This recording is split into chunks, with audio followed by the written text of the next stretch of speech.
الدمعة صعبة بس برضو الضحكة أصعب. وأنا لما بضحك صدقوني بجد بتعب، ويا دوب ثواني وترجع الأحزان تاخدني. طبع الحياة ده ولا أنا اللي شربت مقلب؟ أنا كل ما تقدم لي خطوة. Assalamualaikum warahmatullahi wabarakatuh. Bismillahirrahmanirrahim. Alhamdulillahil qail fi kitabil karim. A'udzu billahi minasyaitonir rajim. Bismillahirrahmanirrahim. Innal ladzina amanu wa amilus solihati wa aqamus sholata wa atuz zakata lahum ajruhum 'inda rabbihim wa la khaufun 'alaihim wa lahum yahzanun.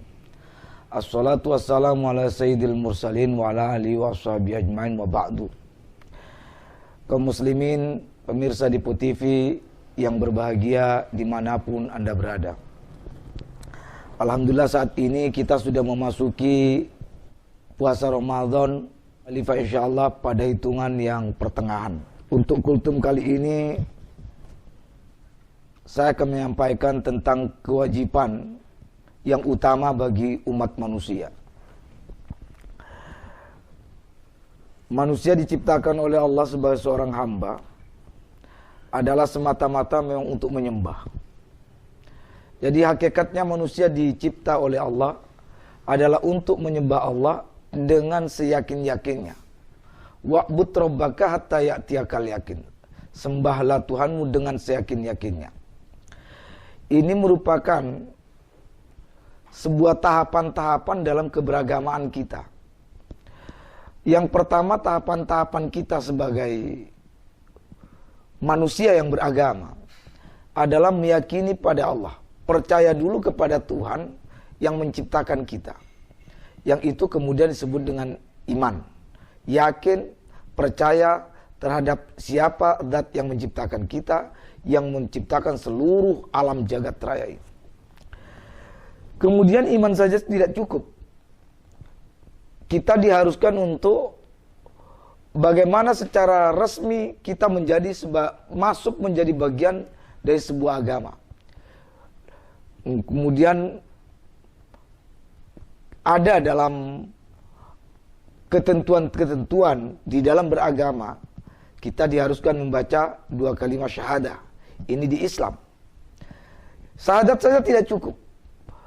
Untuk membuktikan bahwa kita adalah umat yang beragama, dalam hal ini Islam, maka kita dituntut, diwajibkan untuk mengerjakan sholat.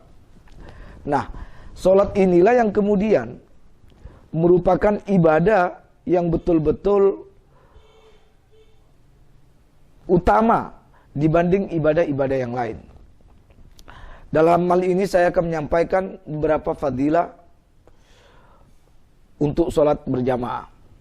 Dalam puasa Ramadan itu kita dibelajari untuk selalu berjamaah jika bisa dalam setiap waktu, baik duhur, asar, maghrib, isya, dan subuh. Apa sebab? Karena memang bulan Ramadan itu mengandung banyak sekali fadilah-fadilah, keutamaan-keutamaan. Jadi marilah untuk tidak kita sia-siakan. Mumpung momen bulan Ramadan itu usia kita nututi terhadap bulan suci. Fadilah yang pertama dari sholat jamaah itu dinyatakan dalam sebuah hadis. Bismillahirrahmanirrahim. Man shalla shalawatul khamsa jama'atan falahu khamsatu asya'a. Barang siapa yang sholat 5 waktu dengan berjamaah, maka orang itu akan mendapatkan 5 perkara. Yang pertama adalah al-awwalu la yusibu fakrun fid dunya. Yang pertama, orang itu tidak akan ditimpa dengan kefakiran. Orang-orang sekarang kan kebanyakan cara berpikirnya adalah menggunakan otak kiri.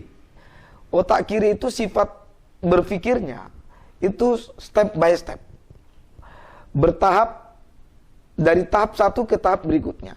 Saya contohkan begini saja. Orang kalau sekolah TK, kemudian sekolah SD, kemudian sekolah SMP, kemudian SMA atau MI, kemudian MTS atau MA, terus selanjutnya kuliah. Setelah kuliah ambil berdasarkan jurusannya. Dengan jurusannya dia berkeyakinan mendapatkan kerja. Itu adalah cara proses pikir atau proses kerja otak kiri. Tetapi dalam proses pikir atau proses kerja otak kanan itu beda lagi. Kita tetap melakukan tahapan-tahapan itu, tetapi yang paling mendominasi dalam proses berpikirnya diserahkan kepada Allah. Konsep yang ditawarkan dalam hadis ini adalah bagaimana orang dengan cara melakukan jamaah itu dimudahkan oleh Allah rizkinya. La yusibuhu fakrun fid dunya, tidak akan ditimpakan kefakiran ketika di dunia. Ini diperkuat dalam hadis qudsi, dinyatakan, ya abna Adam, wahai manusia, khalaqtuka li ibadati. Saya ciptakan engkau li ibadati, untuk menyembah kepadaku. La tal'ab, jangan main-main kamu. Yang menarik ini, wa takaffaltu bi rizkika, dan saya jamin, saya penuhi rizkimu. La tat'ab, jangan merasa lelah kamu. Artinya, Allah ketika menurunkan syariatnya, itu sama sekali tidak mengambil waktu, tidak akan merugikan, tidak akan melelahkan, andaikan itu usaha atau dagang, tidak akan merugikan para pelakunya.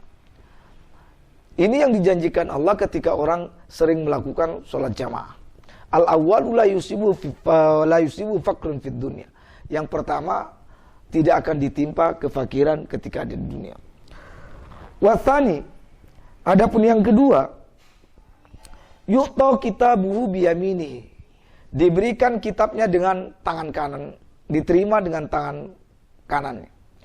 Nanti ketika kita sudah sampai di alam akhirat, ada satu tahapan-tahapan yang kita ikuti, yang antara lain adalah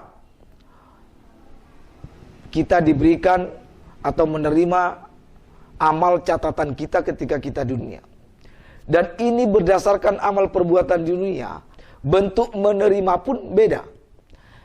Sama halnya ketika kita rapotan, ketika kita dipanggil misalnya sebagai orang yang berprestasi, ranking di kelas, maka kita berbangga.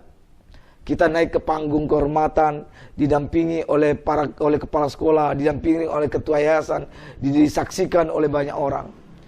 Dari contoh-contoh atau gambaran-gambaran di dunia saja ini sangat membanggakan. Bagaimana lagi misalnya ketika kita sudah di alam akhirat, kemudian kita terima amal catatan kita dengan cara baik-baik, diterima dengan tangan kanan kita. Tergantung amal perbuatannya.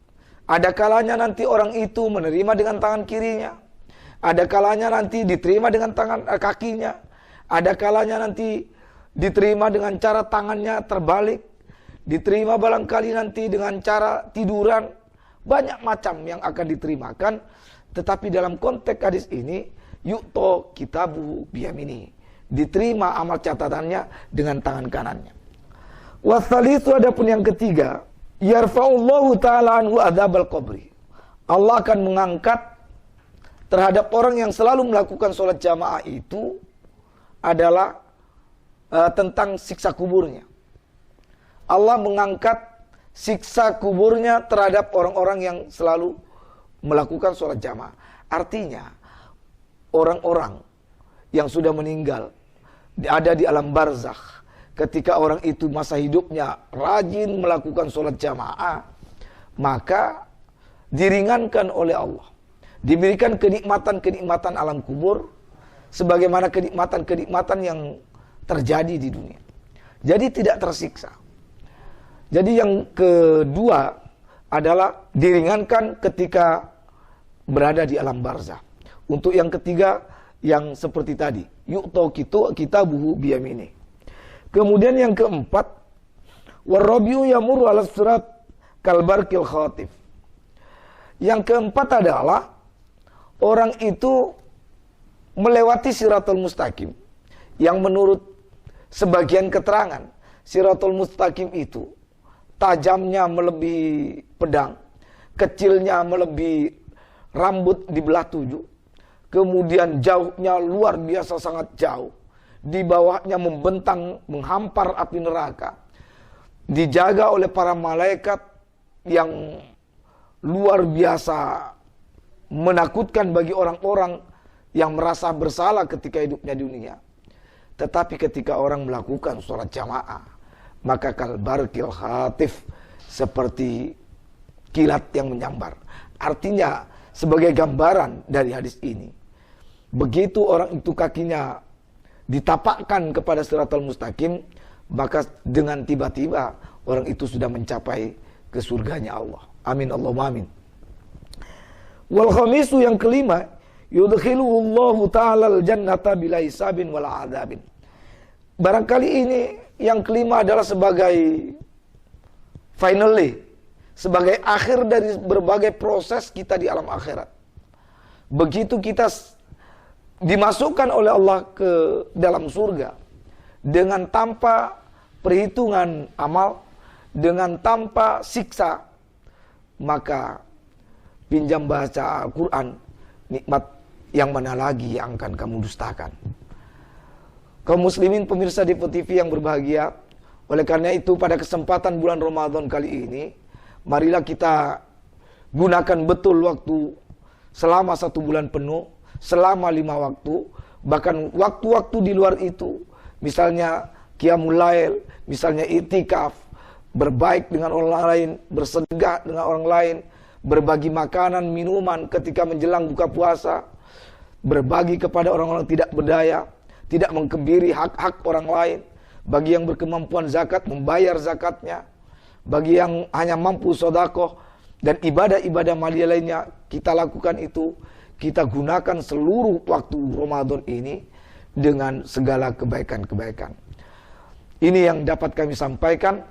Maka sebagai simpulan dari apa yang saya sampaikan, bahwa sholat jamaah itu yang pertama, kita akan diberikan, tidak akan ditimpakan ketika di dunia adalah kefakiran. Yang kedua, diringankan, diangkat siksa di alam kubur. Kemudian yang ketiga, diterimakan amal perbuatannya dengan tangan kanan. Kemudian yang keempat, melewati Siratal Mustaqim seperti kilat menyambar. Kemudian yang terakhir, sebagai harapan kita semua, cita-cita kita semua, dan mudah-mudahan bersama dengan ridho Allah, Allah memasukkan kita ke dalam surganya dengan tanpa perhitungan amal, dengan tanpa hisab dan tanpa siksa. Demikian, terima kasih atas segala perhatian dan mohon maaf atas segala kekurangan. Wallahul muwaffiq ila aqwamit thoriq. Assalamualaikum warahmatullahi wabarakatuh.